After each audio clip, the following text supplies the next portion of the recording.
Hello, gamers from around the world. This is Boxenberger, the video game enthusiast from Germany, and I would like to welcome you to this week's episode of The World of Gaming. And Dutch, we are here on a Sunday because usually we record on Thursday, but Thursday night we had the Game Awards, and we all knew that there would be plenty of announcements and stuff to talk about after the awards, so we decided to delay our podcast this week to the weekend, and so we're here on a Yeah, Sunday evening, right? Uh, indeed. but we already have a few people here in the chat already, even though we are at an unusual time. So a big welcome to you guys, and of course, a big welcome to everyone who listens after the fact, either here on YouTube or on Spotify, Apple Podcasts, wherever you are listening. Welcome. And Dutch, my man, how are you doing today? Yeah, I'm all right. I'm all right. I'm now off work until the 5th of January, so um, happy with that.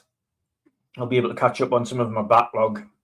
But Sweet. yeah, I'm good otherwise. I'm good. How about you? Thank you. I'm doing good. I have another week of work ahead of me, but then I'm off for 2 weeks as well. So I'm looking forward to that. And yeah, Dutch, I'm looking forward to this podcast here today because there's actually plenty to talk about. And a lot of cool games got announced, as they usually always do at the Game Awards. That's why we watch it, right? We don't watch it for Yeah. the actual awards. We watch it for the announcements. But yeah, I'm looking forward to discuss that with you. But Dutch, before we get into all those news, we need to talk about the most important thing in gaming, and that are the games that we are playing. So Dutch, we already started the discussion beforehand, before the show, but Yeah. what have you been playing recently, man? And everyone in the chat, Yeah. let us know In all as well. fairness, yeah, for me, it's literally just Pokemon Legends of the Year. The new DLC dropped last week, Mega Dimensions. So just been playing on that.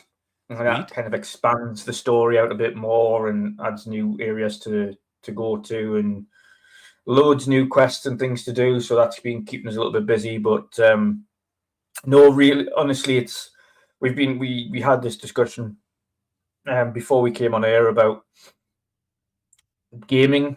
It's a bit weird at the minute, and there's looking at the store and things like that, and what games I might want to play and like games I'm interested in playing at the minute. And God, it's a weird one because there's a lot of good games out, but not really much I actually want to play, and certainly nothing that I want to spend money on at the moment, which is Hmm. weird. And it's not really been like that for me for a while. So Yeah. while there is games and things like that on Gamepass now that I've gotten ready to play over the break, things like Banishers and stuff that I'm going to be playing for the first time, and Outer Worlds as well, continuing on that because I Yeah. haven't really played any of that yet. Um, there isn't anything that stands out for me that I really want to play at the minute. It's one of them really weird moments, and that includes on Switch. To be honest, that there was obviously Metroid dropped the other day, and Yep. I haven't even bought or played that yet. Uh, I mean, it's getting pretty good reviews, but yeah, honestly, I have not seen anyone talk about it, not seen anyone play it. Um, it's kind of weird with Metroid. Um, yeah, I wanted to get that as my last game on the old Switch before moving yeah, over, but haven't played it either yet. It's very similar with Ghost of Yotei, which I also intended to play, but then I always sit there. Do I spend like $80 on it, and then it's not play anywhere? And these days I'm playing a lot on my Rock Xbox LE, and so I yeah, can't play it on that. And I've got plenty of other games on that thing, or in the Xbox ecosystem where I can actually play going back and forth in between the handheld and the console. And so, yeah, yeah, I feel you. It's And this very isn't like I was saying beforehand as well. It's not really just limited to Xbox, because although earlier in the year I've played quite a bit of Xbox, and I have played quite a few games on Xbox this year. In general, especially the last 6 months, I haven't really been playing on Xbox much at all. And then I was looking at my yearly wrap up for PlayStation, and that's even worse. 35 hours, and that wasn't even a PlayStation game. That was Hogwarts Legacy. Um, so that was it. That's all I've played on PlayStation in the entirety of 2025 was 35 hours. I think Xbox won't be too much better. I know my hours for FIFA are completely inflated by the fact that I left the Xbox on at one point with FIFA on and forgot to turn it off. So it says that I've played it for over 100 hours, but I haven't.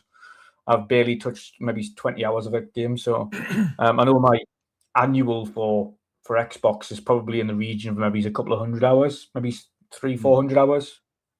Usually, on a good year for me, if I'm really into the games and I've really been playing quite a lot, you'd be talking like over 1,000 hours on Xbox in a year. Yeah. Maybe a couple of 100 hours on PlayStation, but it's been a weird year. There's been a lot of good games, but not a lot of standout FOMO games, I would call them. Not a lot of FOMO games where I just need to play them. Yeah. The only one, and we'll get to that in a bit, but the only one that I did have that for was Clair Obscura. Yeah. I mean, that's definitely game of the year. I totally agree there. I totally agree on that. But yeah, now I've been playing a lot more on Xbox than maybe you have. That's not the case, but especially with my other consoles, I'm not even sure if I have turned on the PlayStation this year. There was just nothing for me to play on that console. I'm not a fan of Kojima, so I didn't bother to get Death Stranding 2. And even though I'm really interested in Ghost of Yotei, I haven't played that yet. So I'm honestly not sure if I actually turned that thing on. I did play a little bit on the Switch, but mainly with the kids. You know, bit of Mario Kart here. Checked out the my first Pokemon game, stuff like that. But yeah, I've been mainly playing on or in the Xbox ecosystem. Lots of handheld gaming this year for me. Even before the vast majority of your time has definitely been on your ROG Ally. Yeah. Even before the ROG Xbox Ellie came out, I played shitload on the old Ellie that I had. And the value of Play Anywhere is, for me at least, the main reason why I struggle when a game is not Play Anywhere to actually get it, because it became so convenient for me to play like somewhere else in the house other than the man cave, you know? And with a lot of traveling this year as well, I kind of need that Play Anywhere thing. But I'm with you. I did play a lot of great games this year. It's not that, but there are only very few really standout games. You know, I absolutely enjoyed Borderlands or Mafia: The Old Country or Assassin's Creed Shadows, and tons of, like you said, good games. Really standout games, FOMO games. We didn't have that many this year. I love Avowed, Outer Worlds 2. I haven't finished that yet, but I'm still playing Ninja Gaiden. There were good games, no doubt. I haven't even downloaded Ninja Gaiden 4 yet. The Dark Ages, right? Which actually won. Did you see that? And at Digital Foundry, they did release their graphics of the year video, and Doom the Dark Ages won. Really? Yeah. Yeah, it did. I was a little surprised as well. Slightly surprised, to be fair, because it didn't stand out to me as a really graphically standout game. I mean, I personally would have even put Europe above it. if you attach it to frames, I would have. It's how do I phrase that now without getting a shitstorm?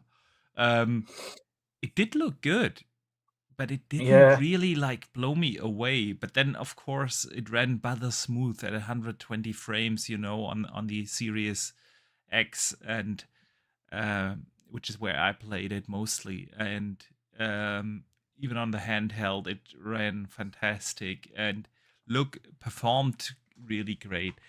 So if you attach it to that, but honestly, the most visually mind blowing game this year for me was Kingdom Come Deliverance 2. Yeah. That game was like jaw dropping beautiful. There are moments, especially when you are somewhere in the wilderness, like a forest or something, where it was so photorealistic. It is hard to distinguish that from an actual photograph. It is an insanely beautiful game, and maybe as well Assassin's Creed Shadows, just in pure terms of graphics, Yeah. insanely gorgeous game. Insanely gorgeous. I mean, Expedition 33, also a very beautiful game. Yeah. Great art, artistical direction, but I wouldn't put it up in like best visuals per se. I can't remember, like, if you're thinking about like something that's really stood out to me graphically this generation, I really can't pinpoint one. Hmm. But I think that we were all kind of getting used to really high quality looking games to the point where what you classes technically a visually appealing game might just be one that is super sharp and not necessarily like full of detail. But yeah, it's hard. Again, it's been a weird year because there's a lot of aesthetically pleasing games. There's lots like Yeah. Avowed that pop out and Clair Obscura that look good, and Ghosts of Yotze looks good, and Death Stranding 2, of course, looks good on the Decima engine. And Mm. um, but I would never have thought that they would give it to Doom. Doom the Dark Ages. I'm with you there. I'm with you there. I was surprised by that. A vote from Digital Foundry. Nevertheless, Doom was also a really good game. Yeah, But a lot of games, good games, kind of came and went. You know what I yeah, mean? yeah, There wasn't really much that really stuck with you. So I also enjoyed tons of great indie games this year. You know, yeah. um, Hollow Knight Silksong, for instance, or so. But it didn't really stuck. I played it, enjoyed it, then moved on. Yeah. But next year, Dutch, next year's gonna be very different story there. I think next year we have I hope so. I and it's not just a lot of the Xbox games that I'm really looking forward to, like Gears and Halo, Forza. Fable is probably one of those that I'm super excited for. Fable, Yeah, but it's also games like Crimson Desert. Finally comes out. Resident Evil, um, GTA, of course, if it comes out next year. As I would still consider that a maybe, but next year, I think we have a lot of heavy hitters. But we digressed, Dutch. So, Pokemon is what you've been playing mostly. yes, Sweet. yes. I have over 100 hours on that now. Nice, nice. So what have I been playing? I've played. I'm still a little addicted to Ball like Spitman. I'm in New Game plus 6 now. Bloody hell. But it's just a perfect game, for like quick round, 15, 20 minutes in between. It's just really, really good. But yeah, I bought Octopath Traveler 0. And I'm loving it, man.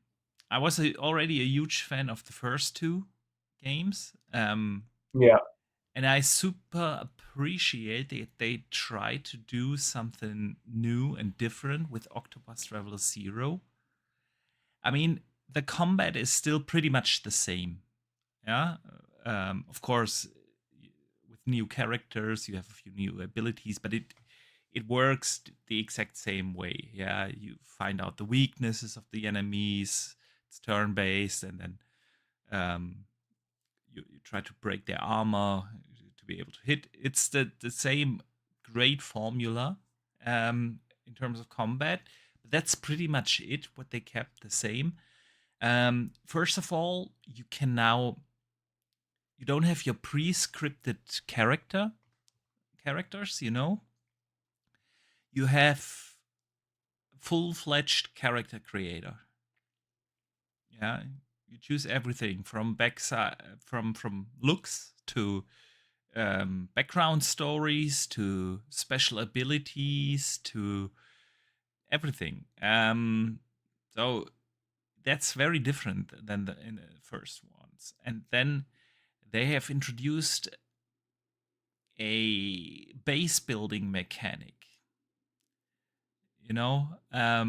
So you basically have like a village that you need to build up from the ground up, and on your journey you collect like materials to build stuff, and then you build up your village. You can invite different people to live there that then help you to grow the village. They do collect resources for you or stuff like that. It is really something new, and with the not I mean, it's still a pre-scripted story, of course, but with your character actually being like what you chose it to be, um, yeah, it plays very different than the others, where you had like these 8 different characters, and you had to follow their stories, and that's very, very different in this one. So far, I'm 6, maybe 7 hours or so into it, and I'm absolutely loving it. Totally fantastic game. Where they kept what made the first two good and tried to do something new. I love that combination. Um, so I couldn't recommend it more. It's Play Anywhere, um, which I absolutely love. It's only $50 as well, and I assume that game will keep me busy for at least 100 hours or so. And yeah, man, again, what I mentioned earlier, to have it as a Play Anywhere title is simply absolutely awesome. It's also a game that plays really, obviously, really well on a handheld. So I'm going back and forth in between the Xbox console and my Rock Xbox LE. And yeah, man, it's fantastic. It looks beautiful. It is still the same art style like the first two. Um, they did do something new with the cutscenes, though. There are a lot of cutscenes where they have like these, not in-engine cutscenes, but these like kind of like hand-drawn moving images to tell part of the story, which is beautiful. And yeah, it's this pixelated 2.5D retro look, but simply yeah. gorgeous. So I'm having a blast with that, man. I'm absolutely having a blast. I also played a little bit more of Outer Worlds 2, but not too much. Honestly, I don't know what it is. Outer Worlds 2 is good. It's exactly like the first one, just with better gunplay. But I don't know what it is. It didn't like really suck me in. And whenever I boot up the Xbox or the LE or something, I rarely click on that game. Just play something else. I don't know why. I don't know why. Maybe it's because I didn't give it proper attention so far and was distracted when it came out with a lot of other games. But yeah, I don't know. Um, but yeah, that's what kept me busy over the last week, man. Did I mention Ball X Pit? Yes, I did. Yes, I did. All right, Dutch. Let's get into some news. Before we talk about the big game awards, there's something that I think a lot of people missed. I'm not even sure if you are aware of that, but Xbox has launched an Indie Select Demo Fest where you can download 37 different demos of indie games. Have you seen that, man? Yeah, I've seen that. Nobody talks about it. Why? Why is that? And much like when we always do indie or cover indie games, is people don't really give indie games a lot of the spotlight. Yeah, that's They don't true. indulge indie games that much. Yeah, that's very true. Um, so yeah, there's 37 different games where you can download a demo, and there's some good stuff in there, man. Set Boy is something I have downloaded, but haven't tried it yet. There's one game in there, Limbot. I don't know if you've heard of that. I've tried that out. It's a 2.5D side-scrolling kind of. It's Mega Man. Yeah, Let's face it, it's Mega Man, which is but it's good, man. It's really good. There's Showgunner, for instance, in there, which I've tried. Also a fun game. Um, yeah, man. It is weird that not a lot of people are talking about this. And I think it is something that Xbox has been doing for, I want to say, 5 years now or so. yeah, But yeah, they don't get any attention. To be fair, they also do not really advertise it. I haven't seen a post on any of the social media channels or anything about it. But yeah, why do you think they don't market that more? Because it's something unique, something no one else is doing. I can only assume because, again, indie games as a whole, people Yeah. really just don't, for some strange reason, don't give them a chance. But then, if you look, especially at this year, you had Blue Dragon, not Blue Dragon, Blue Blueprint, Prince. You had games like Split Fiction. You had games like Hades 2, Silk Song, and so on. All indie and you games also that, had the uber popular indie games such as Clair Obscura. yeah, But this is the issue: people see a lot of the indie games with the non-realistic, non-standy, fancy graphics, and they just ignore them. yeah, And then they don't think an indie game is an indie game if it looks like Clair Obscura. that is very true. I mean, Expedition 33 is one of those indie games that um,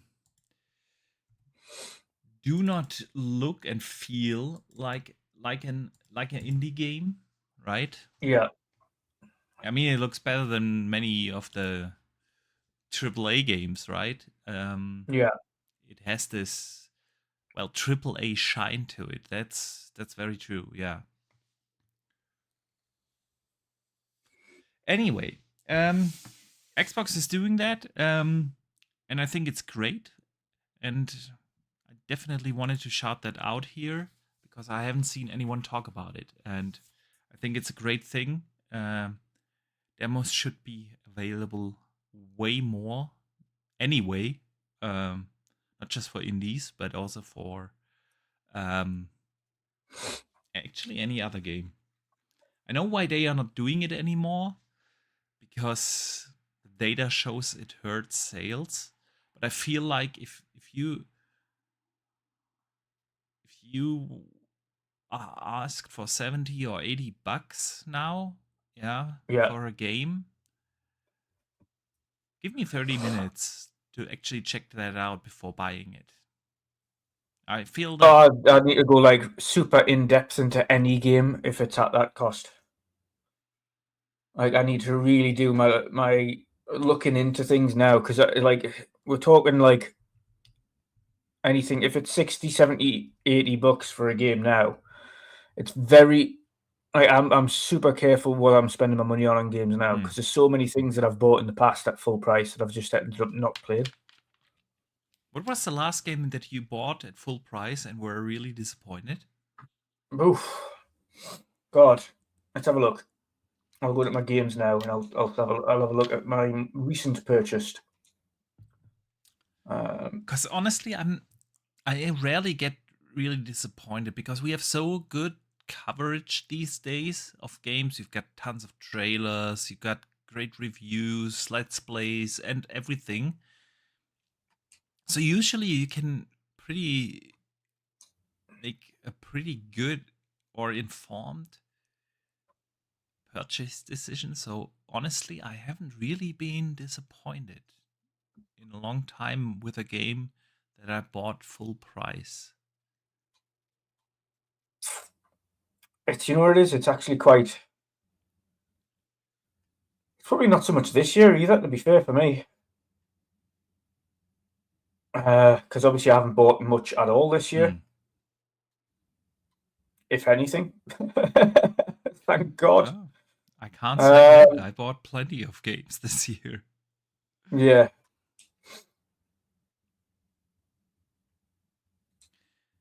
I mean, Oh, maybe Kingdom Come Deliverance 2.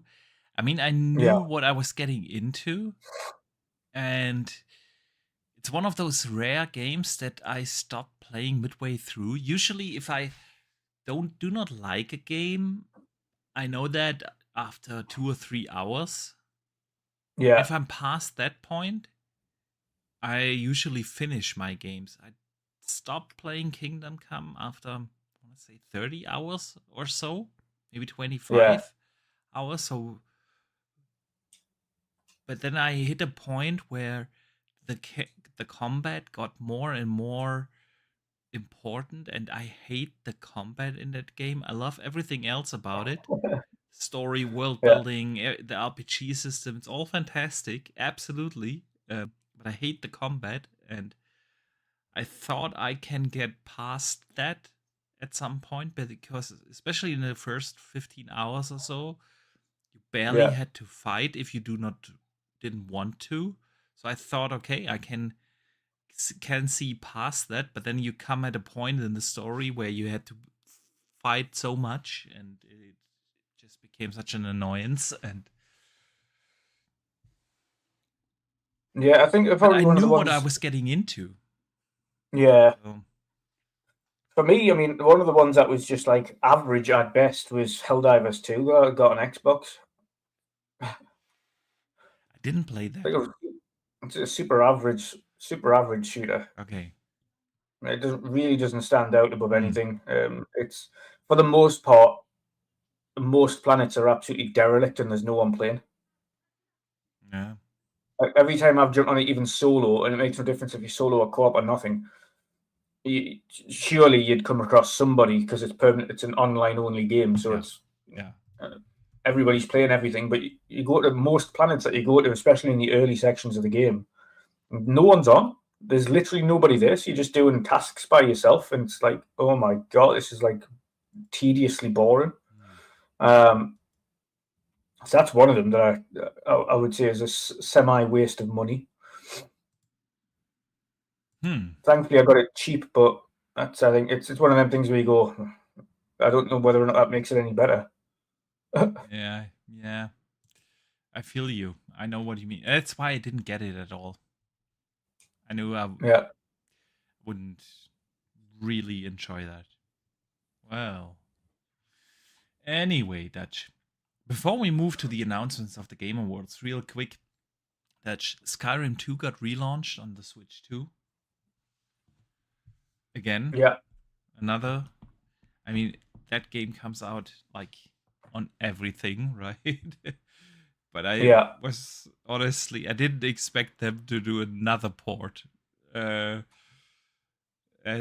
it was already available on the Switch, right? I didn't expect them to release another dedicated Switch 2 release version. And one game that kind of got leaked before the Game Awards, but then didn't appear at the Game Awards, was Assassin's Creed Black Flag, the remake. Assassin's Creed Black Flag Recent was listed on the Peggy's website, and so everyone thought, well, it's gonna get announced there. It didn't show up though, making me wonder, is this a thing? I mean, the rumors have been out there for years now, right? Many years about a Black Flag remake, and Ubisoft didn't bother to announce anything yet. And we have these regularly every 6 months. We have different rumors popping up. This time through the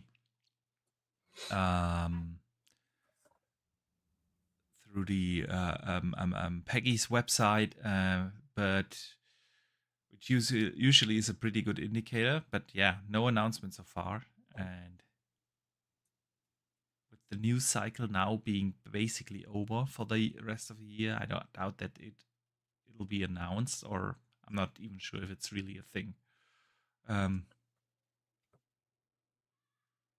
I mean, it might be, but I think a lot of games as well these days, a lot of them are reluctant to announce things until they're quite almost done. Yeah.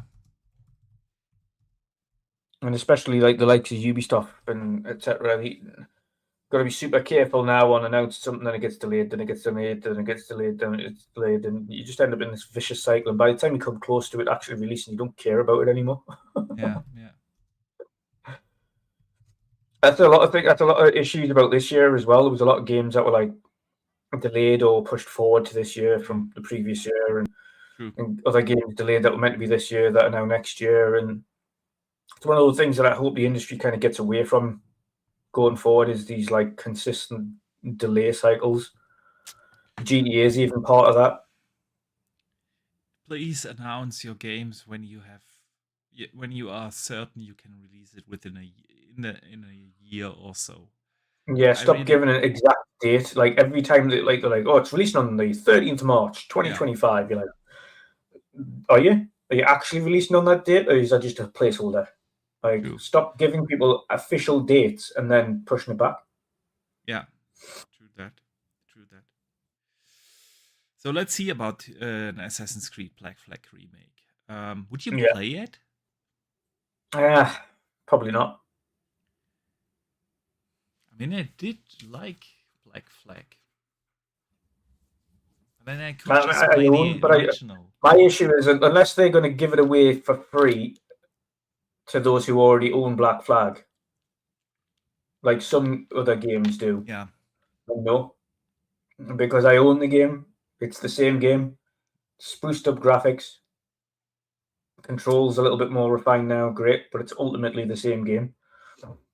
And that's one of the things I'm going to get away from as well. Like outside of Halo, like I got the Gears Reloaded, but anybody who's played Gears Reloaded versus Gears Ultimate Edition will tell you, realistically, there's not a great deal of difference in between the two. Yeah, it's very true. I mean, that's because the game already got its remake, right? Yeah. Thankfully, I didn't have to buy that. And the Halo, whatever it is, campaign evolved. That's on Gamepass, thank God. So I don't have to buy that. But ultimately, I'm literally getting out of the habit now of buying remakes of games that came out a decade ago. Yeah, that's just too soon, you know. And that's the thing. I wonder why everyone is calling for a Black Flag remake. They all If liked the piratey aspect of it, but then I did too, I did too.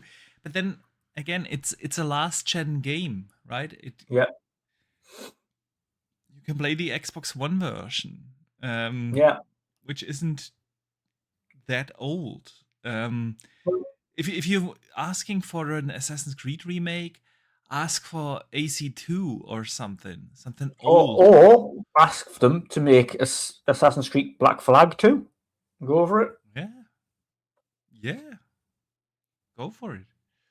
Yeah, a brand new Black Flag, a brand new pirate Assassin's Creed. Although I'm really looking forward to the next Assassin's Creed game in the mainline franchise, which they've already announced, which is going to be Hexen. You know, the Yeah, one that plays in Germany during the yeah, witch hunt in the uh, medieval times. So finally, Assassin's Creed game in Germany. So yeah. anyway, Dutch, let us talk about the Game Awards. Uh, did you watch it live? Nope, No, me neither. It was like nope. starting 3 a.m. or something. Um, and I'm not watching it like you do, and probably everyone here in our community. We are not watching it for the actual awards. We are watching it for the announcements, and the announcements are just as good the next morning. So I didn't stay up for that. There were plenty of announcements. Tons. Actually, I thought it was, in terms of announcements, a really good thing, a really good show. Um, Lots of expected stuff that is just showed really good, but also lots of unexpected stuff and a couple of surprises for me. And um, I want to start with Star Wars: Fate of the Old Republic. Yeah, From the makers of KOTOR and the Mass Effect trilogy. Yeah. We got we are getting a new single player single player RPG, RPG. Yeah, which is fantastic. Casey Hudson is directing it. Again, the maker or the director of the original Knights of the Old Republic and the Mass Effect trilogy. Great track yeah, record, obviously, from the guy. Um, it was a cinematic announcement, right? yeah, Pre-rendered cinematic trailer. Um, Obviously, it's in the title. It plays in the Old Republic. It is not tied into KOTOR or something. It's a thing on its own, and yeah, um, the cinematic trailer looked fantastic, absolutely. And then Jason Schreier came out, right, and said, well, it was kind of a weird tweet, talking about a release of 2030 and beyond. PS7 game is what he called it. oh god. I don't know uh, what he thinks when the PS7 will come out, but the PS7 is like earliest 35, 36, earliest. Yeah, if it comes out at all, we'll see. Exactly. So anyway, I mean, that's Jason Schreier, right? But then Yeah, Casey Hudson came out and tweeted that it will come out before 2030 because he's not getting any younger. So, yeah, um, but yeah, it did look like the game is still pretty early in development. So I would assume at least another 2 or 3 years before we will see that game. But honestly, it's exactly what I wanted. I love KOTOR. That's why I was so bummed that the KOTOR remake never became a thing, right? Um, Yeah, I love the setting of the Old Republic in the Star Wars universe. I love single player action RPGs. So that game already ticks a lot of boxes for me. So what are your thoughts on this, man? yeah. Again, intriguing, but much like I don't know. I don't want to be super negative about gaming at the minute, but I still, and I said it I think earlier on in the year, and I said it at the tail end of last year, but I'm no longer getting myself excited about games that haven't had any form of gameplay shown. Mm, Like it's a single player RPG that's intriguing enough for me because I'm sick of all of these MMOs, and I'm glad a lot of them are getting away from that now. Single player RPG, Star Wars, by the original creator of KOTOR, great. yeah, That's interesting enough. The trailer I'm going to ignore because, again, it's a cinematic, it's CGI, it's not gameplay, so yeah, pretend that doesn't exist. Um, but no, it's, again, an intriguing and a welcome announcement. I have a nice new single player RPG for the Star Wars universe. Um, and let's see when that releases, but it's a long way off yet. We're still in 25. They said it's going to reach before 2030, so yeah, it's at least 4 to 5 years away. So yeah, yeah. Like I said, I would rather prefer it to announce games a year maximum before they actually come out. I yeah, feel like we've been burned so many times by these early announcements, and then a lot of games get cancelled and never see the light of day. Uh, KOTOR Remake just being one of them, but if you think about this year, right, with Xbox canceling stuff like Everwild or Perfect Dark, um, way too early announcements. And even though Fable is probably my most anticipated game for next year, yeah, um, I feel also like a 2020 announcement is when we got the first CGI trailer, right? Um, yeah, I mean, we got the confirmation from Playground. Um, when was that? In 2017, I want to say that they are working on an action RPG, but they didn't say what. We all thought knew it's gonna be Fable, but you know, CGI trailer announcement. Well, that was 2020, and now it comes out in 26. yeah. 9 years in It's total. yeah, and from announcement to release, 6 years, right? Yeah, Um, you look at games like Elder Scrolls 6, which got announced in 2018, and it's probably gonna be a 27, if not a 28 game. It's yeah, like 10 probably 28 years. at least. Yeah, Yeah, that's that's just too early. And yeah, as excited as I am for Casey Hudson's single player action RPG in the Star Wars universe, um, I don't like those early announcements. Is I know why they want to do it, because with that they avoid leaks and it makes the hiring process a lot easier, because you can actually advertise, oh, you want to work on a new Star Wars, come work with us, right? um I get that, but for us gamers, it is, especially in this fast-paced times that we live in, right? It is hard to get excited a game for more than a year. Like yeah, waiting 2, 3, 4, 5, 6, 7, 10 years on an Elder Scrolls, yeah, and feeling the excitement, it's just not possible.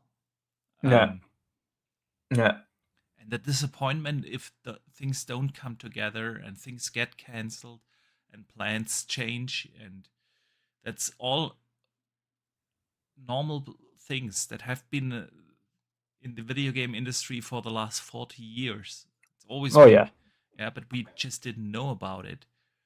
and you set yourself up for disappointment. You don't gain anything from announcing a game too early. So Nope. yeah, I'm a big advocate for announce your game a year maximum before Yeah. it comes out. Speaking of which, there's another game that they announced at the Game Awards that also announced significantly too early. Which one? Larian have announced the Hmm. new Divinity. Divinity. Yeah. I mean, Divinity 3. The mystery statue game. I'm not sure, honestly, if that's so far out. Oh, I am. No, The I'm not. studio are calling it their biggest game ever. So probably Yeah. won't see gameplay for a little while. So that's at least 2 years, 2, 3, 4 years. Nah, You've got to think how long it took them to get Baldur's Gate 3 out the door. not that long. When was No, it was. when was From original Divinity development. 2? Divinity 2 release was when was that? Divinity original Sins 2 release date. Baldur's Gate 3 was in development for 6 That was years. 2017. And when did Yeah. Baldur's Gate 3 come out? 3 years ago. So that was like 5 years. So that 6 years in makes development. it's probably not gonna come out within a year. I'm with you there. Yeah. But it's not like I don't think. I think it's a good 3 years away. I'd rather say 2. See, it's a relatively small studio. They are way more And if it's efficient their than biggest these. game ever, and it's bigger than Baldur's Yeah, Gate 3, which was also their biggest game ever. that's something they always say with every new game. And Yeah, it's all, but this is GTA, also it's the biggest not game in the ever, same. and this Yeah, and but that. this is It's also not always in the same style as Baldur's Gate 3. This is going back to action RPG as opposed to the whatever the hell Did they say that? Baldur's Gate Because 3 was. Divinity original since 1 and 2 were also turn based. Yeah, no, it's not that. I mean, it did set up great mood though, Yeah. and it was like the um Jeff Keighley posted this weird statue in the desert a couple of days before the Game Awards, and everyone was speculating, okay, is it gonna be God of War? Is it what is it, right? Yeah. And like just until like a day before the Game Awards, nobody ever thought about Divinity 3. Yeah. But yeah, you're right. Definitely, it's not within a 12-month release window. Nope. It was also an early announcement, a good one though. And Baldur's Gate 3 as well had the benefit of being in early access for 3 years of the 6-year development time. Yeah. So, and I feel like this will not go in early access. Yeah. I mean, that definitely did not work for Moon Studios.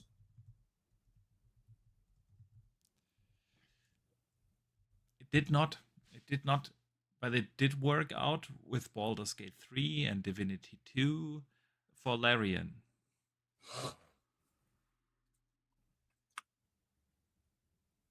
But they also had their technical issues on platforms, including Xbox. Yeah. By the way, I just fact checked that Divinity 3 has not been confirmed as a real-time action RPG. There's just a rumor. People are speculating because they haven't said whether it's turn-based or action based. So it's not, and I doubt that it will be. Turn-based is their thing. Why would they move away from that formula after Baldur's Gate being such a success. You just never know. Studios do funny things. I mean, I would love to see an action combat system from Larian. Yeah, Divinity 3, man. Great trailer. Incredibly gory. Resident Evil Requiem was also there. They showed off Leon. Oh god, yeah, because you just can't help but put him in every Resident Evil game ever made since forever as DLC. Well, Leon wasn't in 7 and 8. Was he not DLC? Because he has been in the vast majority. And I am not sure if he was. He was in 6, but I'm not sure if he was in 5. He was in Village, I know that. Was he in Village? Yeah, he was DLC. And at the end of the game, he was there as well. They just have to include him.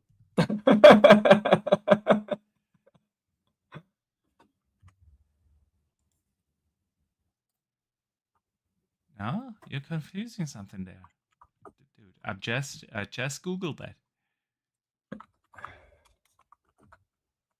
No, he wasn't in Village.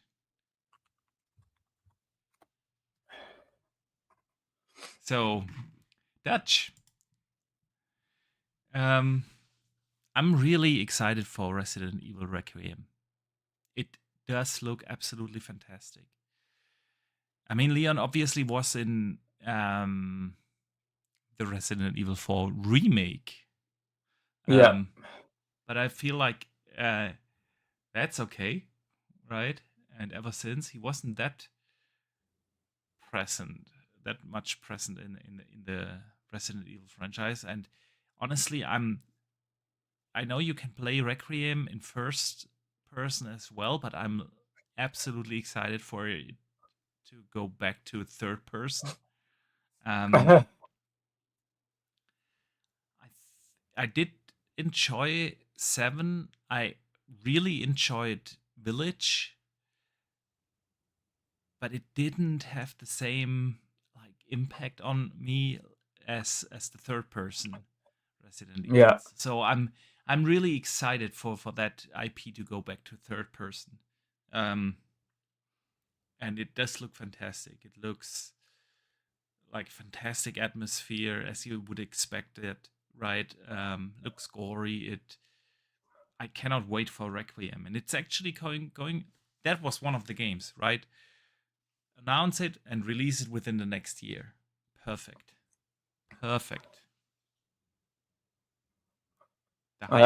me, it's I've already well done with the Resident Evil franchise. It's far too many titles in it now for me to care. It's not like we are getting them annually. So no, but Resident Evil 1, 2, 3, 4, 5, 6, 7, 8. Then we've had the daft spin-offs. Resident Evil 9 Requiem. The horrific multiplayer games that they attempted to release that were absolutely woeful. But it's just they're just not. There's nothing horror really about them now. That's my problem with a lot of the horror games that come out. There's nothing really horror about them. It's just like, oh, this is gory. It's put a couple of jump scares in them. There's no real horror atmosphere about them anymore. There's nothing to make them creepy. Like the last. Come on, Resident Evil 7 and 8. You cannot argue that there wasn't horror atmosphere. Come on, dude. Yeah, Village was better than both of them in terms of horror atmosphere. Village was the best out of the first-person ones, definitely. But no, I just think they've got away from what makes like the horror genre horror. Like the ones like Condemned, you've got to think of the first one where it was just scared the shit out of you. But could it be that it's because you're getting older? You've played I'm also a really big horror fan, and that goes like the same translates for me into films. Like I've got a really high threshold of what I consider like to be an actual scary film, and like some people are like, oh, and like for instance, Insidious is such a good horror like film, and it's like, no, it's absolutely horrendous. It's like one of the worst horror franchises there is. It's just nothing scary about it. Yeah, I've just got a really high threshold of what I would class as an actual horror game, and I just don't think. I think a lot of them have got away from that now. Like Still Wakes the Deep was much better in terms of its atmosphere and its horror feeling about that. I have not played that yet. You need to, I know you keep telling me that. and it's like short as well. It's like 6-7 hours tops. But Yeah, honestly, maybe. you would love it. Again, although it is first person, what it does is in the horror genre, it does well because it creates an atmosphere. It's like what is actually going on here and why, like what's happening, and it's a sense of dread that like, you will die, and it will, and there isn't like a positive moment to it and things like that. And I think a lot of the things with horror games now is, or even if we go back to when Outlast first released, remember Outlast when that came I out? remember that. Yeah, and you don't have anything to defend yourself. That is kind of a horror game. It's like something where you're like, if you do have something, it's like the most bare basic thing ever. It's like a torch, you're like shining their eyes or something just so you can get away. That's horror. It's like the sense of dread. But as Resident Evil's progressed, it's like, oh, I mean, it's not like it was ever really super horror in the first place. But at least there was a sense of dread when you got chased by Nemesis because like rocket launchers and things didn't take it down, and you were like, oh, right, okay, well, the most powerful thing I have in my armory doesn't actually do anything to this guy. And if you haven't saved, that's it. You go all the way back. But for me, a sense of dread and horror in games now is not feeling like you can just collect your way into becoming almost invincible against whatever you come across. And I think Resident Evil does that. You kind of, all right, now we're going to collect the shotgun, and we're going to get this, and we're going to get a bandana that allows me to have infinite ammo, and we're going to get like rocket launchers, and it's like, oh, come on, like it's not what horror's about. Mm. I see it differently, honestly. Yeah, I'm just very particular with horror. I mean, we Alien did. Isolation is I a give you perfect that. example of We what do horror not should get. be. Pardon. Alien Isolation is a perfect example of what horror should be. That was a good one, indeed. Because even when you do get the flamethrower, that's more of just a getaway as opposed to a kill the alien. It's more just like, okay, now it doesn't really like fire, so here's a flamethrower, so it jumps into the air vents and buggers off for a bit. Yeah, yeah. I mean, the really great days of the horror genre are probably gone. I give you that. There Yeah, was a time where we got so many really, really good horror games. But I think, and for that, I really do like the Resident Evil franchise. They kept true to what made them great, and always try to do something new, right? When they did release 7, for instance, with the switch to the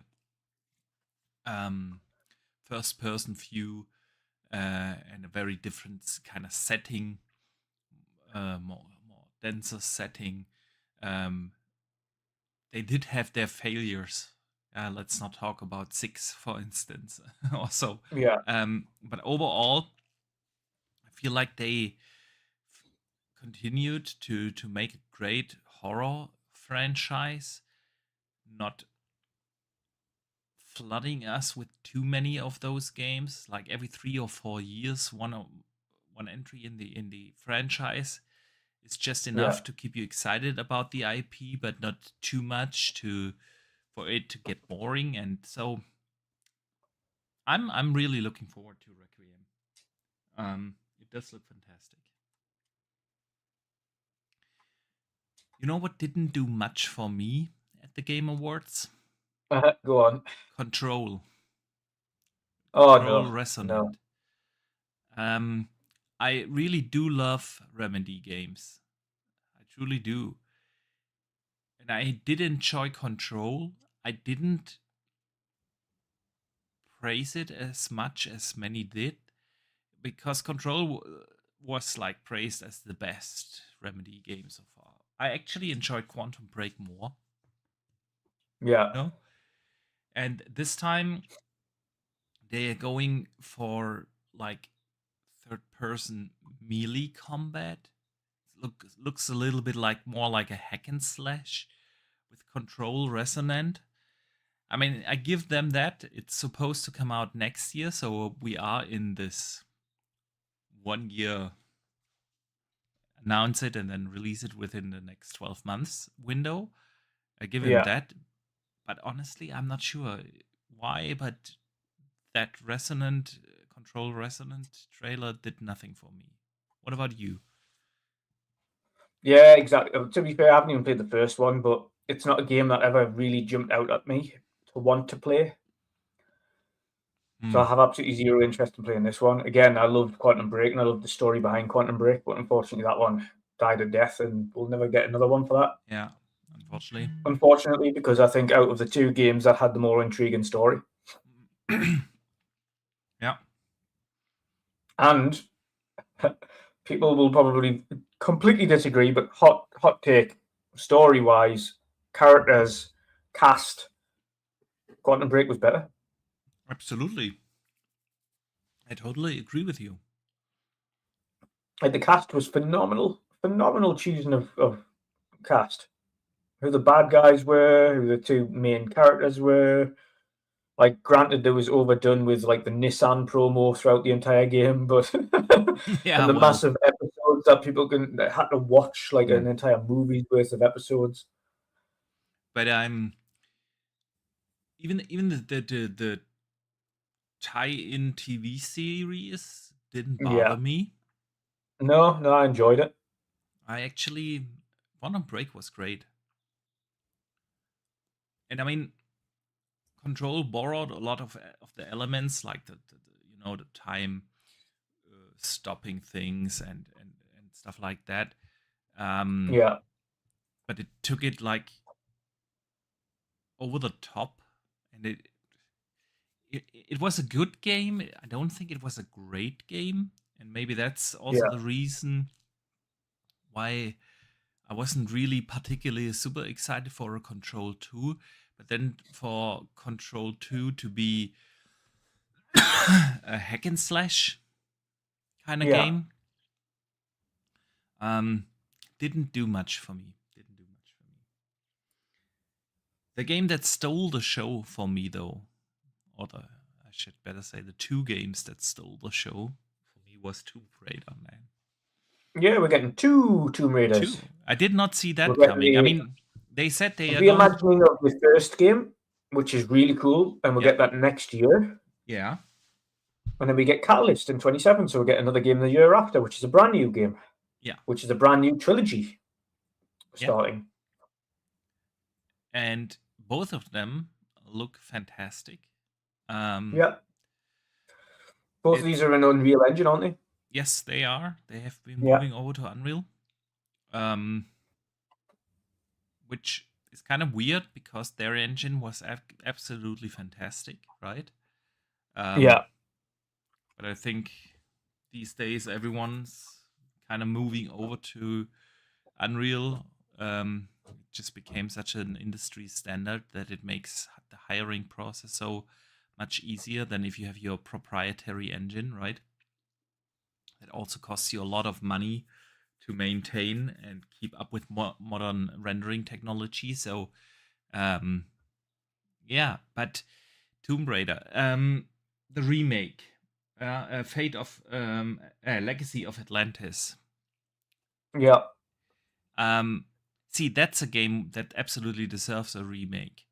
Oh yeah. Like there was a Tomb Raider collection that came out not too long ago, and I refused to buy that because it was ultimately just the old games packaged into new a one. collection. Yeah. And I was like, no, I'm not doing that. But I will absolutely play a complete remake of the first one because the first one came out originally on the PlayStation 1. So it was. want to say 25 years ago or so. Um, Yeah, super so old. super old. That's a time window, and I have played all the Tomb Raider games ever since. I But just hope they still have the mansion, yes, please, where I can do the whole assault course outside and lock the butler in the fridge. Just bring all that nostalgia back, please. I would assume they will.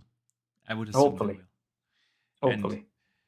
it does look fantastic, right? It's really it's not just a little bit higher resolution or better textures or something. It's a full-fledged remake, just how you want it to be. Yeah, um and it does look fantastic.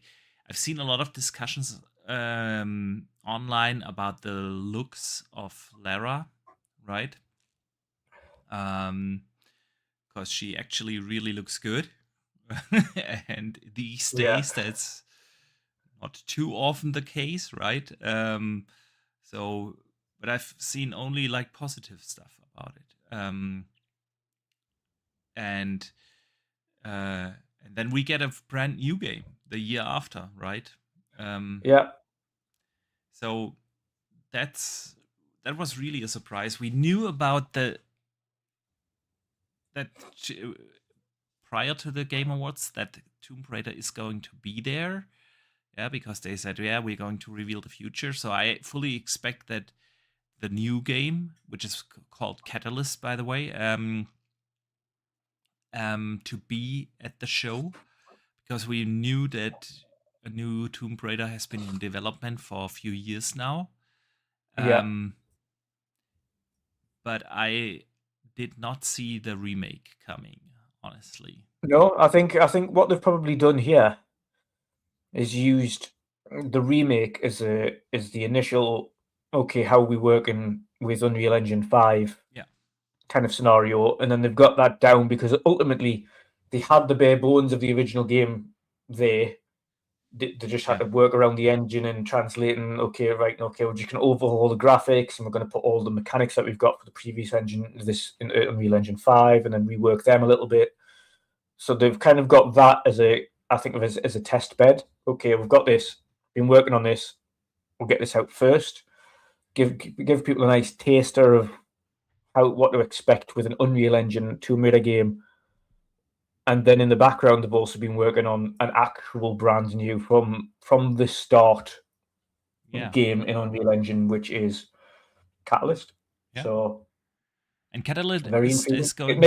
It makes me actually want to re-download um, the last Tomb Raider that came out and play that again. Actually, that's not a bad idea, man. Actually, that's really not a bad Because that was a idea. super pretty game. Yeah. I mean, the entire reboot trilogy was super beautiful. Oh, so good. So good. So good. Really good. And they said specifically that it's not a direct continuation of that trilogy, because you Yeah. had that reboot trilogy kind of as an origin story for Lara, right? Yeah. But this is more a continuation of the original trilogy, so you will deal with a lot more experienced Lara, um, Yeah. which sounds fantastic, right? Um, let's see if they bring back the like dinosaur and monster things, because we haven't seen those in the reboot trilogy, right? Yeah. Um, but yeah, man, with Uncharted not being a thing anymore, I'm Well, this absolutely. was always a better franchise anyway. Yeah, yeah. Come on. Come on, yeah, yeah, Anybody who says you're right. otherwise is delusional. Yeah, yeah. Hot take. Hot take. And now talking about it and you mentioning it, it would make so much sense to just download the reboot trilogy and play through that again. Yeah. Because And I would imagine they work super well on the handheld. yeah, yeah.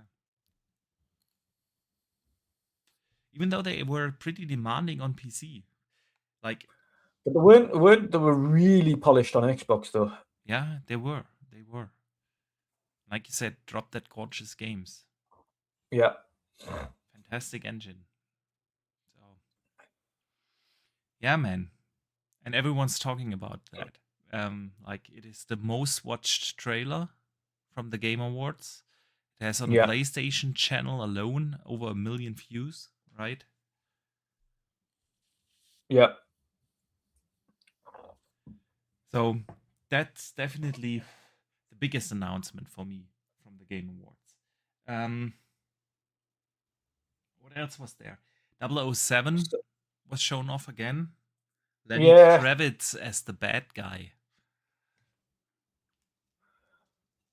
Yeah.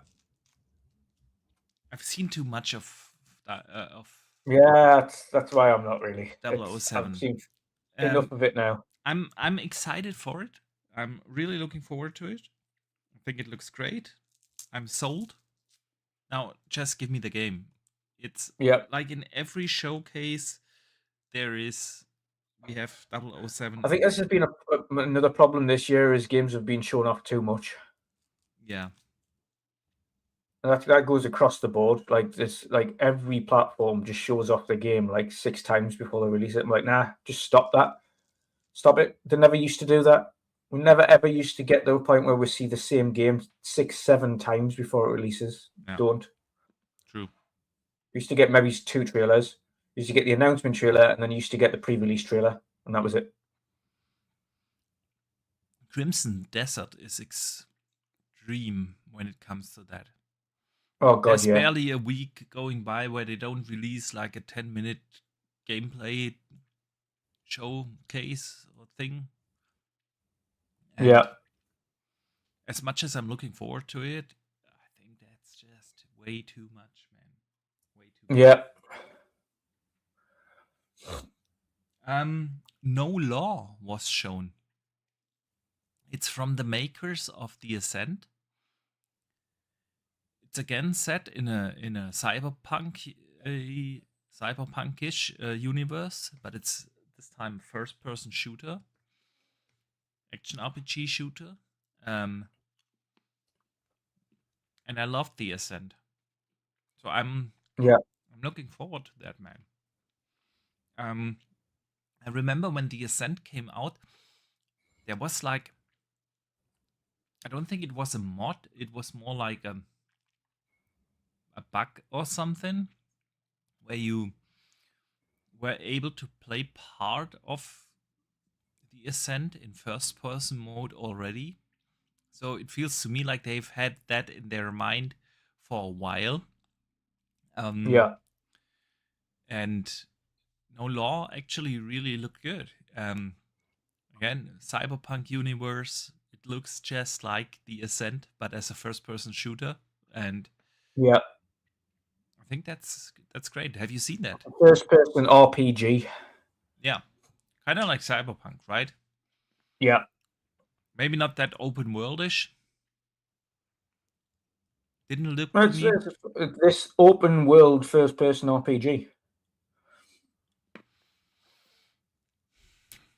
I mean, they said open world about The Ascent, and then it was more like connected aerials.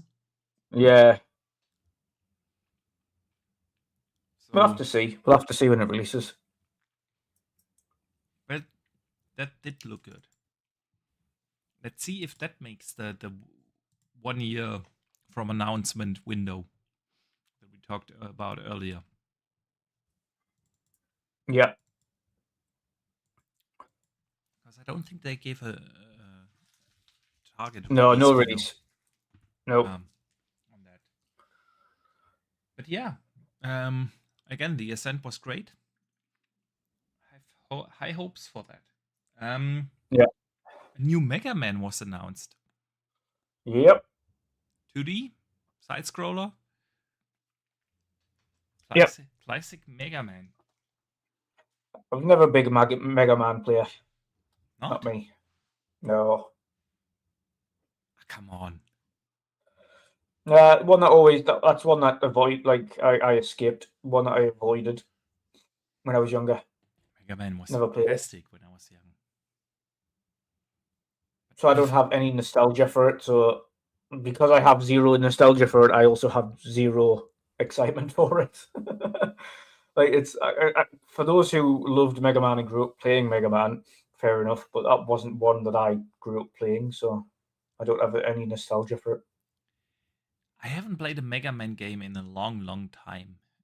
Yeah, I mean, there have been releases throughout the years, but I always felt like Mega Man isn't one of those IPs that properly carried over into modern gaming. Um, I loved them back in the days. Absolutely loved Mega Man as a kid and as a teenager. But for some reason, it's not like I feel like Mario, for instance, carried pretty well over into modern day gaming. I mean, Mario Odyssey, right, was absolutely fantastic. It just carried over really well into the modern times. Zelda did as well, right, with Breath of the Wild and Tears of a Kingdom and everything. And I feel like Mega Man, much like Sonic, never really carried properly over into modern day gaming. It still exists, and there are still Mega Man games, and there's still Sonic out there, but not to the same degree like a couple of other IPs from the old days, you know? yeah. So, yeah. Um, I'm not even sure if I'm. It looked cool, actually. Uh, it's one of those games that will come out and you will never ever hear about it. So, not sure. Diablo 4, Yeah. though, man, there's lots of hatred got announced. Um, the next proper add-on to Diablo 4. Are you gonna play it? Is it gonna make you dive back Absolutely, in? absolutely. I'm gonna sink an unhealthy amount of time into that again. I love Diablo 4. I thought it was great. I really enjoyed Vessel of Hatred, the add-on, the new character. This time it's gonna be the Paladin coming back, which was asked from the community a lot. It's gonna come out in April.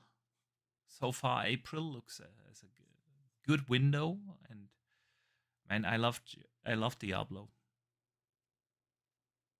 Of course, I'm gonna play it. You're not gonna play it? Nah, probably not.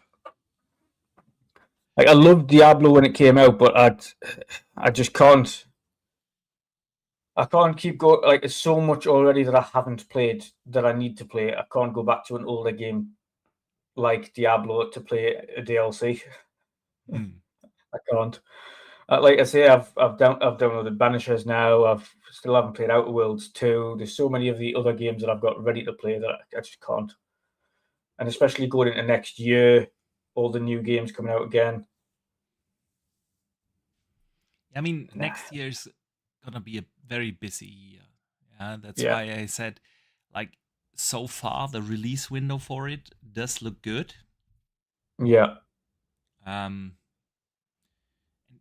it's just Diablo is one of those games that you can just pick up and turn your brain off and just yeah. have fun playing it.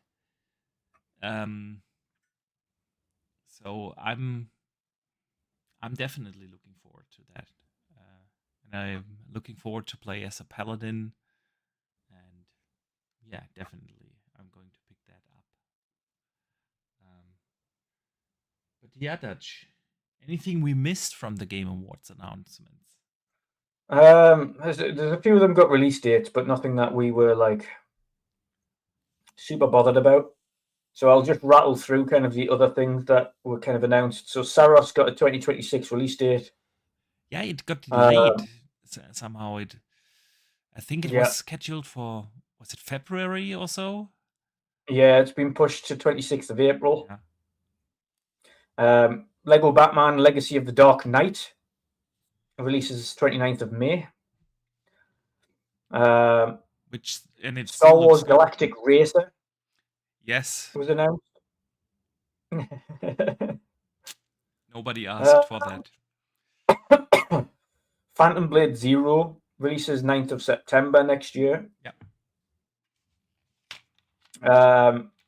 Toshiro announces another. He's the original creator of the Yakuza series. He announced Gang of Dragon, which is a new series entirely, obviously not part of the Yakuza franchise, but he announced that. Creative Assembly announced Total War Warhammer 40,000.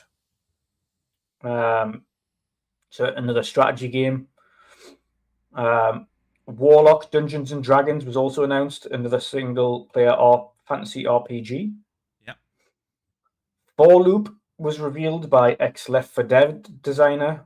So this was a brainchild of Mike Booth, the original Left 4 Dead creator, and J.J. Abrams. And it's also gonna be a co-op experience. Sci-fi, Which, twisted third-person action, twisted sci-fi setting. Yeah.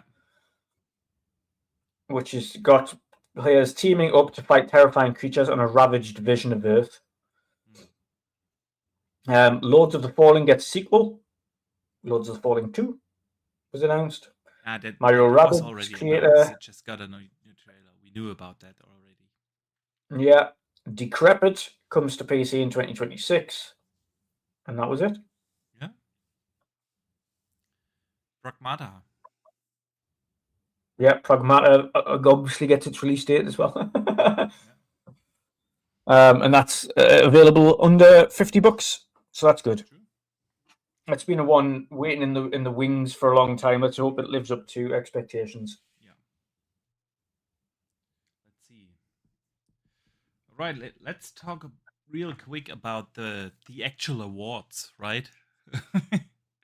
Yeah. Expedition 33 absolutely stole the show, right? They won obviously Game of the Year, but also in total 9 awards.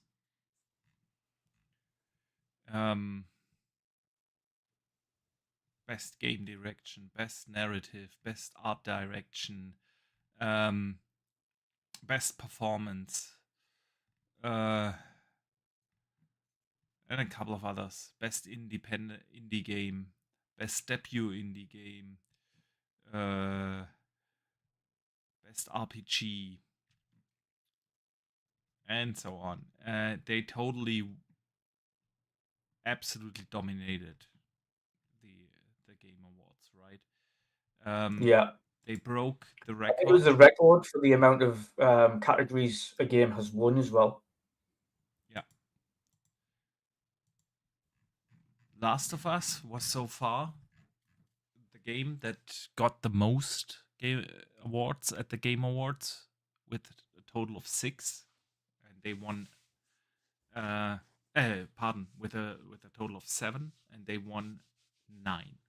So yeah, Expedition 33 absolutely rocked the show, and well deserved, in my opinion. Expedition 33 is one of the best games of this gen so far. It was easily the best game this year, from storytelling to gameplay to art direction to music to everything. It was just an absolutely insane experience, and yeah, so congratulations to them.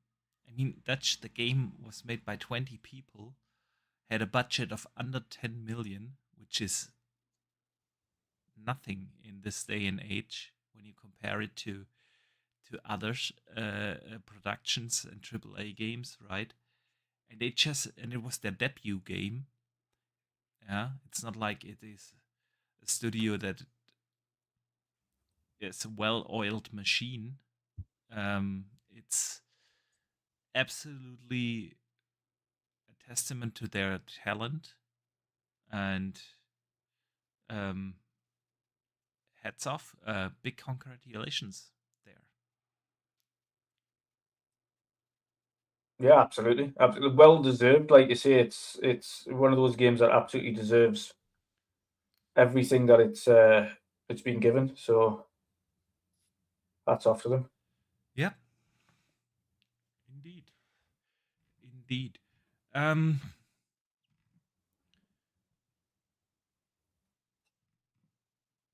couple of other winners. Doom: The Dark Ages won the prize for innovation in accessibility. Games for Impact was won by South of Midnight. The best ongoing game was No Man's Sky. I didn't know that this still exists, honestly. Best community support, Baldur's Gate 3. I don't know. Yeah, What did they do? I have no idea. I have, well, best mobile game. I can't even pronounce that game. Umamusume or something like that. Never even heard of it. Best action game was won by Hades 2. Yeah, I'm not sure. I would have put it there.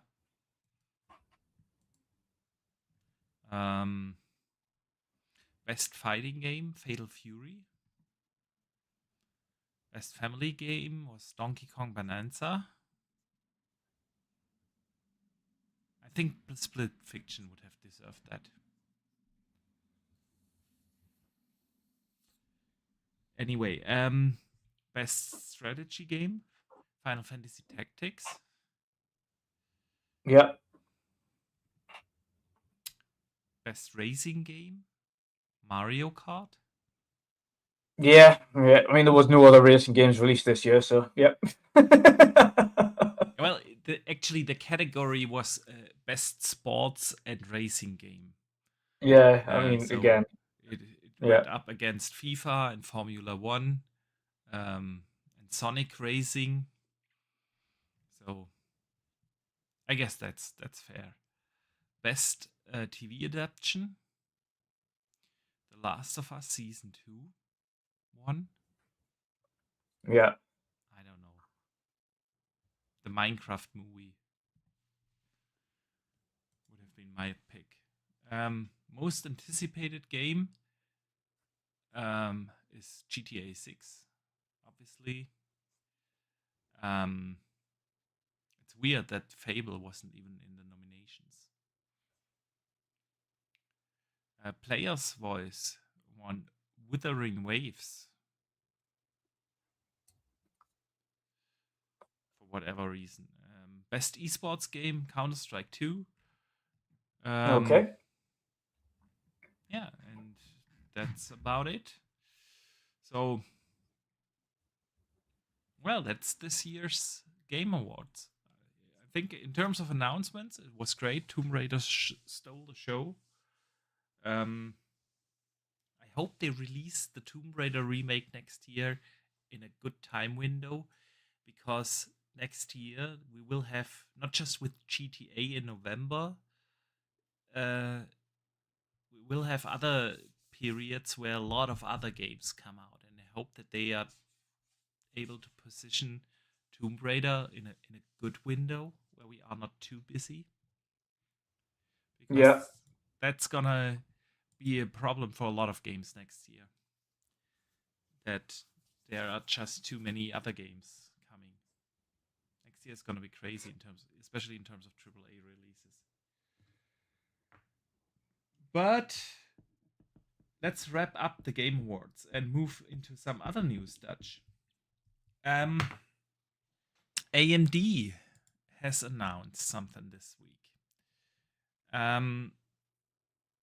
They have announced AMD's FSR Redstone, right? Matt Booty was in there, claiming that they co-developed some of the tech along with AMD, so it's a pretty good hint on what will be in the next gen Xbox, right?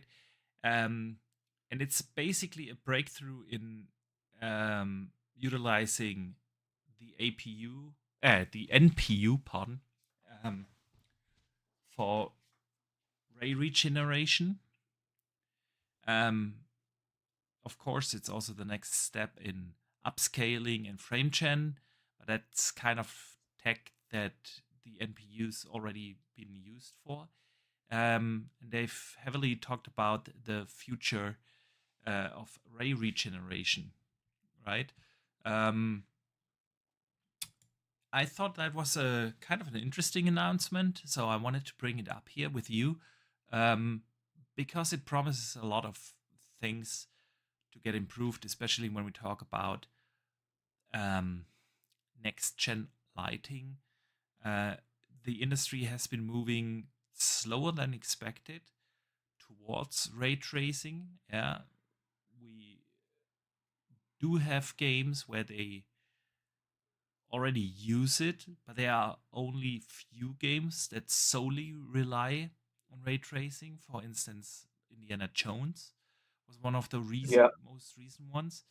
Other games are still being developed with baked in lighting and then as an option added ray tracing. And I honestly, if you would have asked me like 5, 6, 7 years ago, I would have expected the industry to move quicker and faster towards fully ray traced um, games because it makes game development so much easier. Visuals, yeah, obviously, so much better, but especially game development easier. But since it's been so heavily resourceful, yeah, um, the industry hasn't moved towards that. But with things like this, with FSR Redstone, where they have ray regeneration based on AI calculations from the NPU, I feel like that's a really promising thing. The upscaler and the frame generation tools from Redstone are already out there, and they've shown great improvements in image quality as well as in fluidity of ray regeneration, especially latency impact of frame generation got addressed. And that makes me hopeful for a proper use of the NPU in the next Xbox, especially since Matt Booty showed up at the announcement video from AMD. So Dutch, what are your thoughts on this, man? um, so oddly enough, I don't really have that many thoughts about this particular announcement. I'm technology-wise, I'm a little bit out of the loop at the moment, so I haven't really been paying attention to it, or what it means, and when it comes to Xbox specifically and what they've been developing and etc. For me, it's just a case of wait and see what this hardware looks like first and foremost, and what we're talking about before we even think about what this new technology with AMD might mean for games going forward. Because there's been loads of talk in the past about working with AMD for X, Y, and Z, and has it really came to much fruition with Xbox, especially this gen? No, you probably say no. In the grand scheme of things, yes, they've helped design peripherals and handhelds and help them work on certain things, but it's nothing to write home about at the minute. So I'm not overly excited. I mean, obviously, we need to see it in action on actual hardware and everything. Yeah, Again, Redstone is out there already with the image quality tests and frame gen comparisons, and it really looks promising. And is AMD or will AMD be able to catch up to DLSS, which is the big competitor from Nvidia, right? yeah, I'm not sure. But even if they come close to it, it will be a significant improvement in the next gen consoles. I mean, we can all assume that PlayStation is going to use very similar technology there. I know they have their own proprietary upscaler, PSSR, but I doubt that this will carry forward into next gen. Probably they will way more heavily rely on FSR there, because simplicity for developers. That's all there is to say. Um, Yeah. I find it interesting that Xbox is so present at these kind of announcements. First, a couple of months ago, we had the announcement of the Magnus chipset, right? Co-developed along with AMD for their next gen devices. We all assumed, obviously, the next APU is gonna have an NPU included, but we had no idea where and how they are going to use it. Is it gonna be more like a co-pilot thing or not? But with this announcement, they've shown that they absolutely are aware that AMD needs to catch up in the suit of, well, how to use an NPU for image quality, frame gen, and with that also now ray reconstruction. And I'm more and more interested in it, because I'm with you. I feel like this gen has been a little underwhelming in terms of what was promised and now delivered, and not just by Xbox but as well for PlayStation, right? It this gen was really heavily sold on hardware performance, and soon after the launch of the generation, we had all these issues with the tools. How many months or years did we talk about, oh, the tools not being ready? And now it feels just like the tools have never arrived. I know that's unfair, because games look great in this day and age on the consoles, but it feels like the steps forward have been so incremental. We still play too many games at 30 FPS, right? Or not at Yeah. 4K, with rudimentary upscalers being used, right?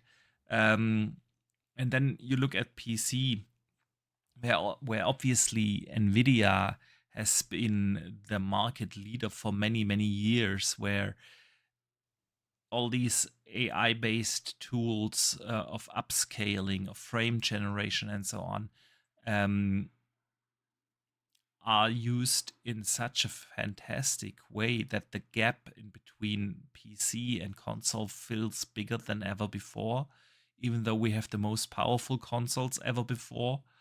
And the current gen consoles just feel like an incremental upgrade over the last gen, the PS4 and the Xbox One. And I know that's unfair, because if you now would go back on an Xbox One, the load times alone and so on. But yeah, there's barely a game out there where you would say, oh, that wouldn't have been able on the old consoles. Yeah. And so for me, the need for a next gen console is there. Absolutely. We are now more than 5 years into this gen, and I want new hardware. And so, yes, of course, I'm always curious and excited about uh, new tech and new informations on that. But I assume that with 26 approaching and the 25th anniversary of Xbox, at least we will get to see the next gen hardware next year. I don't think it's going to come out in 26, but I think we will get an announcement of it along with the Yeah. 25th anniversary. All right. Anything you would like to add there? Because Otherwise, No, I would use that no. as a segue, Dutch, into the next topic because Matt Booty also talked about something everyone knew was coming, but it hasn't been announced yet, and that's a developer direct in January. Right, for the last 3 years, we had those developer directs always in the beginning of the January. They were always very well received. Yeah, So we all knew that a developer direct in January is coming, but so far nothing official has been mentioned or announced by Xbox. And Matt Booty changed that this week. Yeah, he talked about the developer direct in January, that it's coming. He only gave a little tease on what to expect. He said Playground is gonna be in there, but that could mean two things, right? That could be Fable, that could be Forza Horizon 6, or it could be both. He also mentioned that they have so many games next year that they cannot fit in all of them. And I've heard this before. I've heard this That sounds before, like an early but this excuse to time it's delay. actually true, right? If you think about the lineup, you have Halo, you have Gears, you have Fable, you have Forza, It sounds like and a very early excuse to start delaying games again. mm, no. I didn't interpret that honestly. Just don't think that they will show everything, and honestly, I don't think they will show all four of those that we just mentioned. I feel Yeah. like there could be a Clockwork in there. I feel like there could be a State of Decay 3 in there. So, what are your thoughts, Dutch, on this developer direct in January? I probably don't expect to see Forza Horizon. You think they're gonna put in Fable? Yeah, it needs to be. It needs to have an official, a definitive release date. I feel like Fable would be the better format for a developer direct because you can show off Forza Horizon 6 easily and very well in the June showcase. Yep, Would it do 100%. Fable justice? I mean, they could put Fable at the end of the June showcase where they always have this single No, because spotlight. Fable's meant to be the beginning part of the year, not the end. A lot of people think differently. They think that's a holiday season game. Well, it doesn't. If it is, then I'm going to be majorly pissed off again because that's been delayed too many times. True that. That is very true. I It's I been feel like delayed. they just keep making excuses for them at this point. I understand it's a brand new game that they've been creating, but it's like all we've had is consistent pushback for it, and like a release window. Okay, it was like release date. Okay, no longer releasing now. It's going to release this date instead, and then not a release date at all. And I know it's now releasing 26. You know, it needs to be at the beginning, especially now that GTA is being pushed back to the end. I agree there. I mean, Fable. We all know it's gonna be a massive game. That's gonna be a game 50 hours plus easily. Yeah, So you need room to breathe. And I also feel Fable is. I mean, if how do I phrase that now that it doesn't come across in the wrong way? Xbox had a great 25, right? With Avowed and Outer Worlds 2 and Grounded 2 and South of Midnight and Doom the Dark Ages and Call of Duty and all the good stuff. They had an Oblivion remake and so on. Yeah, and Gears remake and so on. They had a really good 25. But none of these games have that, really super high blockbuster shine to it. Don't get me wrong, games like Doom definitely are AAA games, no doubt. yeah, but it's not like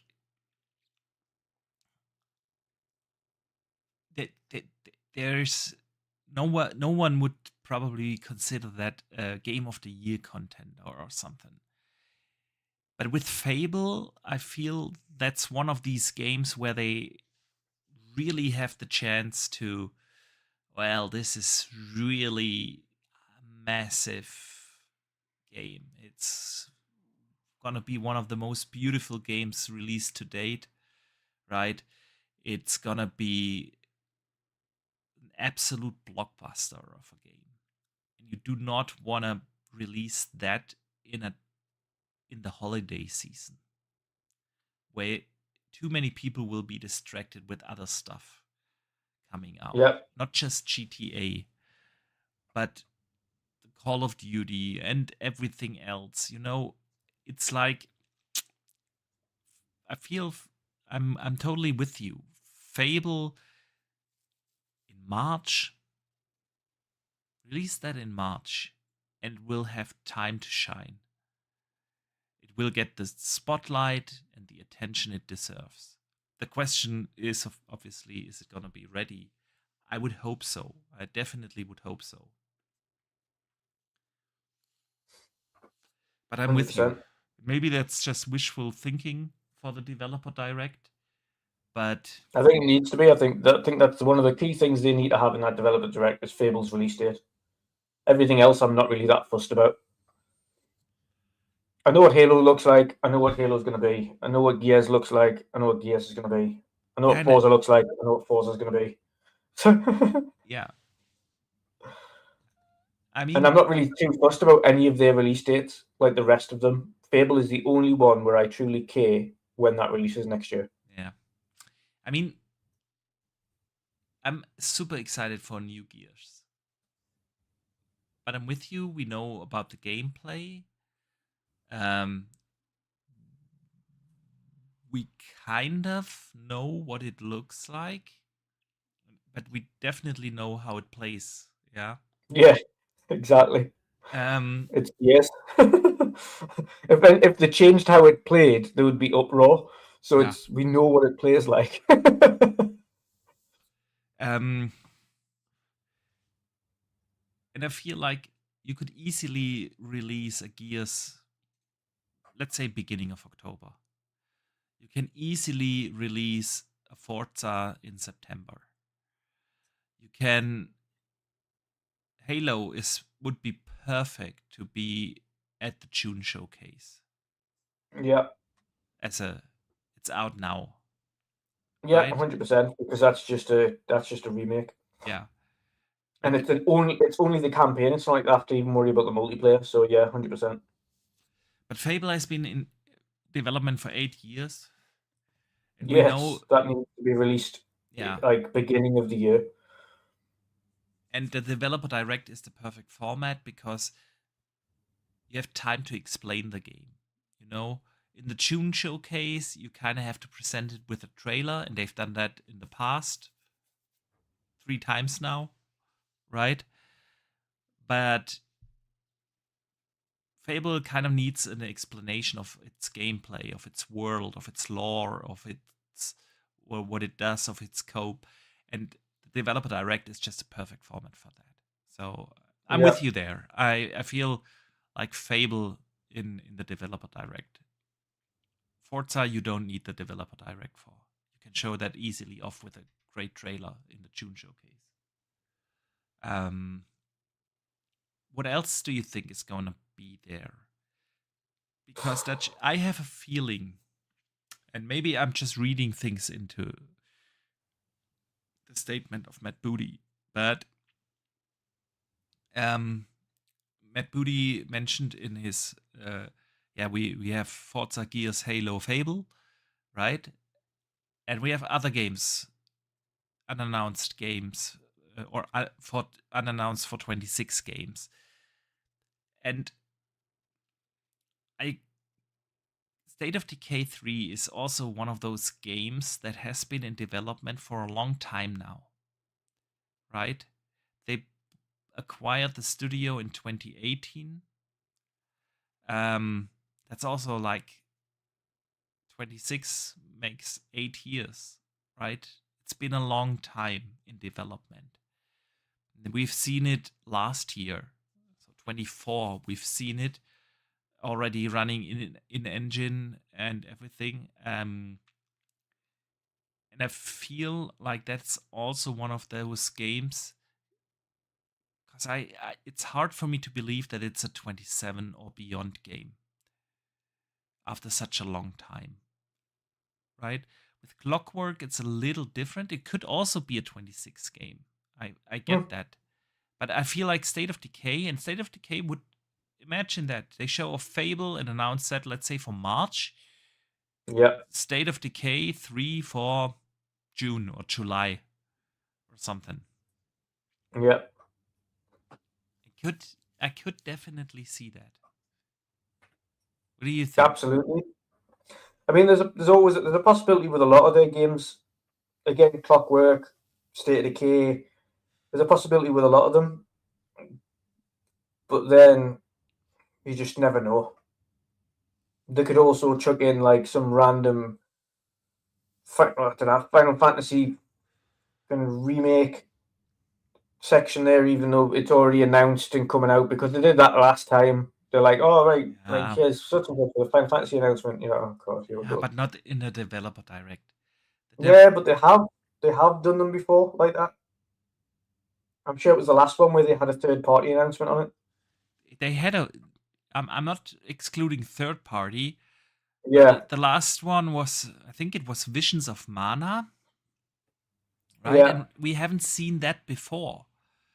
And I feel like there definitely could be a third party game in there. Agreed. But I feel it's something, not a game that has been out already for what now, 5, 6, 7 years, which would Final Fantasy 7 would be. There's no need to do a developer direct. Most people have already played that game like 5 years ago, right? yeah. So yeah, I doubt that they will put in Halo or Gears. I could see Gears. You know what? The June showcase, the developer direct after that, it's not gonna be a developer direct like we had in the previous years. It's gonna be a dedicated show or developer direct related to the 25th anniversary, and you put in there Halo and Gears and how they defined what Xbox is, and then you show them off. So I don't think they will put it in the developer direct in January. Yeah, I can agree with that. Yeah. So my guess is Fable,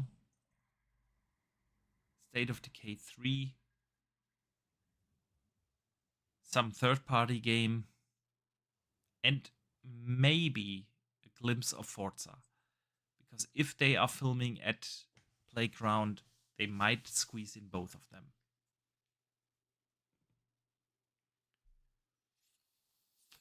But we shall see, Dutch. Not too long, not too long. All right, Dutch.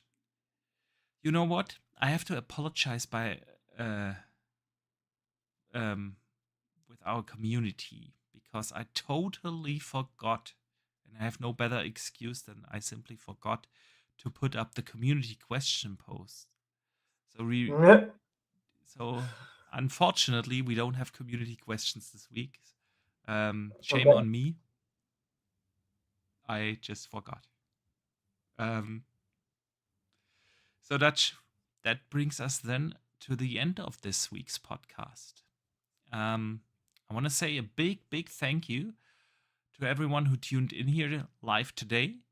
Big thank you to everyone who listens after the fact, either on Spotify, Apple Podcast, or here on YouTube. Before we let everyone out, Dutch, it's hard to find you these days on the social channels. So let people know how they can get in touch with you. Yeah, it is hard to find me because I don't have I'm not on the apps these days, so it's usually just here on the old podcast. If you happen to see me floating about on Xbox, obviously you're welcome to say hello. Switch, I'm on there.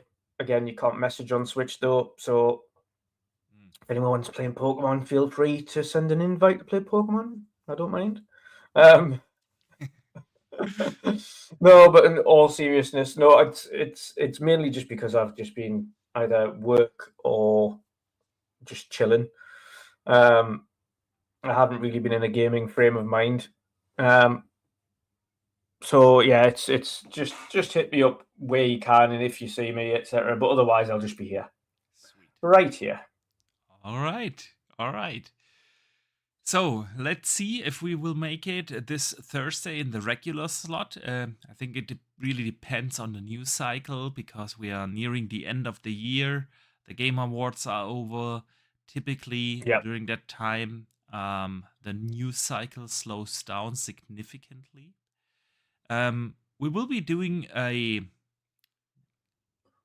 Game of the Year interactive show, similar like we did one last year. Towards the end of the year, definitely. So stay tuned for that. And yeah, let's see if there is enough news to justify a podcast before Christmas. So we fully intend to be back on Thursday, but again, Yeah. it really depends on the news cycle. Yeah. Other than that, Well, I would say, obviously, from both of us, we obviously apologise this year, specifically for the podcast, and especially on my channel, which is just not being active for God knows how many weeks now. But the news has been so light this year, like realistically light this year, that we just don't want to waste anyone's time by dragging the tiniest of topics out like some other podcasts do and trying to make a show out of it. Yeah. We'd rather just, if there's actual news to talk about and something worthwhile to talk about with the community, then talk about it. But ultimately, we don't want to just do a podcast for the sake of doing a podcast, because then we're both not really that enthusiastic about doing it. Exactly. And you don't get the best out of it in that sense for both us or yourselves. So again, apologies, it's been light this year. We can only hope that the gaming industry does better next year in terms of news and not be so negative with so many firings and things happening all the time and games being delayed and cancelled. and there's actually shut a lot down of games. and so on. Yeah. And in turn, hopefully, a lot of games that we actually want to play that release on time and we can talk about. Exactly. Absolutely, Dutch. Absolutely. So, guys, yeah, with that, let's wrap it up for today. We hope to see you this upcoming Thursday in the regular time slot. And until then, don't forget to game on.